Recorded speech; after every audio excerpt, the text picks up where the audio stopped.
안에 감추인 새 생명 얻으니 이전에 줬던 것 이제는 값없다. 하늘의 은혜와 평화를 맛보니 찬송과 기도로 주 함께 살리라. 영생을 누리며 주 안에 살리라. 오늘도 내일도 주 함께 살리라. 산천도 조목도 새같이 되었고 죄인도 원수도 친구로 변한다. 새 생명 얻은 자 영생을 누리니 주님을 모신 맘 새 하늘이로다. 영생을 누리며 주 안에 살리라. 오늘도 내일도 주 함께 살리라.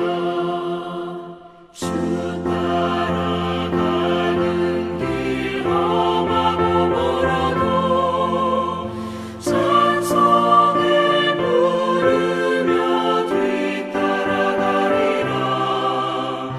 나 주를 모시고 영원히 살리라. 날마다 섬기며 주 함께 살리라. 영생을 누리며 주 안에 살리라. 오늘도 내일도 주 함께 살리라.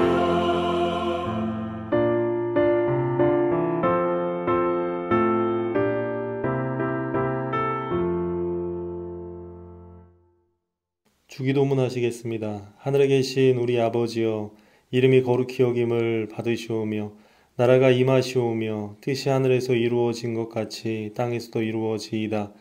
오늘 우리에게 일용할 양식을 주시옵고 우리가 우리에게 죄 지은 자를 사하여 준 것 같이 우리 죄를 사하여 주시옵고 우리를 시험에 들게 하지 마시옵고 다만 악에서 구하시옵소서. 나라와 권세와 영광이 아버지께 영원히 있사옵나이다. 아멘. 오늘 새벽에 함께 보실 말씀은 시편 15편 말씀입니다. 시편 15편 봉독 교르도록 하겠습니다. 여호와여, 주의 장막에 머무를 자 누구 오며 주의 성산에 사는 자 누구 오니이까.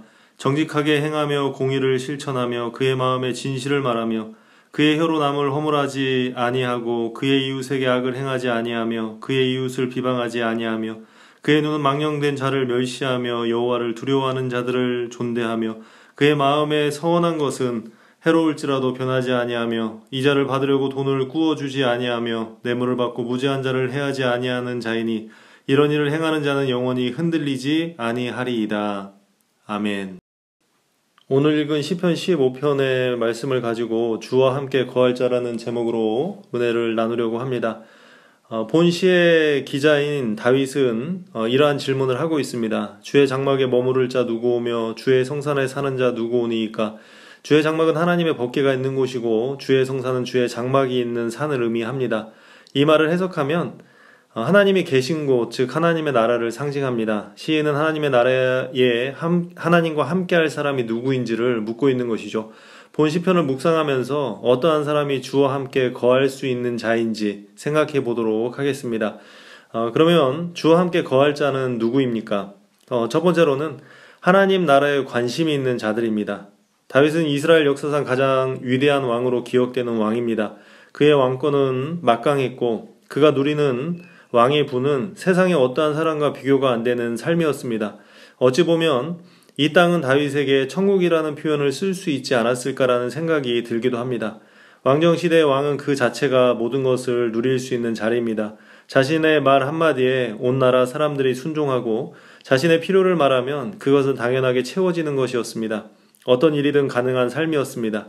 이 정도면 세상 사람들이 말하는 천국이 아니겠습니까? 인간이 누릴 수 있는 모든 것의 정점에 서 있던 사람입니다.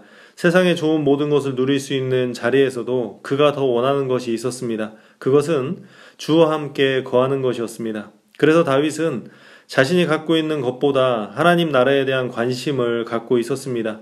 이 땅에서 누리는 어떠한 것보다 하나님 나라에 들어가는 것을 더 사모하며 살아가는 사람이었습니다. 이것은 그의 삶을 들여다보면 알 수가 있습니다. 다윗이 우리아의 아내 밧세바를 범한 후에 나단 선지자가 다윗의 죄를 지적합니다. 왕의 입장에서 무엇인가 지적받는다는 것은 자존심 상하는 일일 수도 있고 또 그 죄를 덮고자 하면 충분히 덮을 만한 권력이 다윗에게 있었습니다. 그러나 다윗은 그 말에 자신의 죄를 자복합니다. 천국에 관심이 있기 때문에 이 땅에서 누리는 것이 죄와 맞닿아 있다면 과감히 죄를 돌이킬 수 있는 은혜가 있었습니다. 이것은 하나님 나라에 관심 있는 사람에게 가능한 일입니다. 반면에 이스라엘의 초대 왕인 사울은 어떠했습니까? 사무엘 선지자가 사울의 죄를 지적합니다. 그런데 사울은 그 죄를 돌이키기보다는 백성들 앞에서 자신의 체면을 지키기 위해서 노력합니다. 하나님 나라보다는 지금 누리는 현세의 복에 더 관심을 가지고 있기 때문입니다. 많은 신앙인들이 신앙생활을 하면서 관심을 갖는 것의 대부분이 이 땅입니다. 이 땅에서 살고 있기 때문에 그럴 수밖에 없다는 생각을 합니다. 그러나 적어도 그 본심과 방향은 하나님 나라를 향하고 있어야 된다는 것입니다. 우리의 관심은 무엇입니까? 이날 새벽에 하나님 앞에 엎드려서 드려지는 이 기도의 내용들을 살펴보면 더 명확하게 드러나리라 생각합니다. 내가 이 새벽에 하나님 앞에 올려드리는 기도의 내용이 과연 하나님 나라에 관심이 있는 자의 기도입니까? 아니면 현세에 안주하기 위한 기도의 내용입니까? 이것은 오직 하나님과 나만이 아는 내용이리라 생각합니다. 다윗의 관심이 하나님 나라일 수밖에 없었던 이유가 있습니다. 그것은 이 땅의 것들이 불완전하다는 것을 알기 때문입니다. 아무리 많은 권력을, 돈을, 명예를 가지고 있어도 그것이 주는 행복이 온전하지 않다는 것입니다. 오히려 이러한 것들을 잃어버리면 어떻게 할까 하는 근심이 생기고 처음에는 좋았는데 시간이 지나면서 좋다는 감각이 사라지게 됩니다. 오히려 바닷물을 마시면 갈증이 심해지는 것처럼 더 집착하고 더 많은 것을 갖기 위해 그 삶이 더 피폐해진다는 것입니다. 많이 가진 사람이 행복한 것이 아니라 만족하는 사람들이 행복한 이유가 여기에 있다고 생각합니다. 또한 이 땅의 것들이 영원하지 않다는 것입니다. 하나님의 나라는 영원한 나라입니다. 끝이 없는 나라입니다. 이 땅의 것들은 헤어지고 낡아지고 없어지고 끝이 있는 것이지만 하나님의 나라는 그러한 나라가 아닙니다. 하나님의 나라는 완전한 곳으로 영원한 곳입니다. 세상의 가치와는 결코 비교할 수 없는 나라입니다. 때문에 이 땅에서 왕으로 산다 한들 하늘의 가치와는 바꿀 수 없었던 것입니다. 그러니 하나님 나라에 관심을 갖는 것은 당연한 것 아니겠습니까? 우리 사랑하는 성도님들도 하나님 나라에 관심이 있으시기를 부탁을 드리겠습니다. 주와 함께 거할 자는 두 번째로 삶에 하나님의 뜻을 담는 사람들입니다.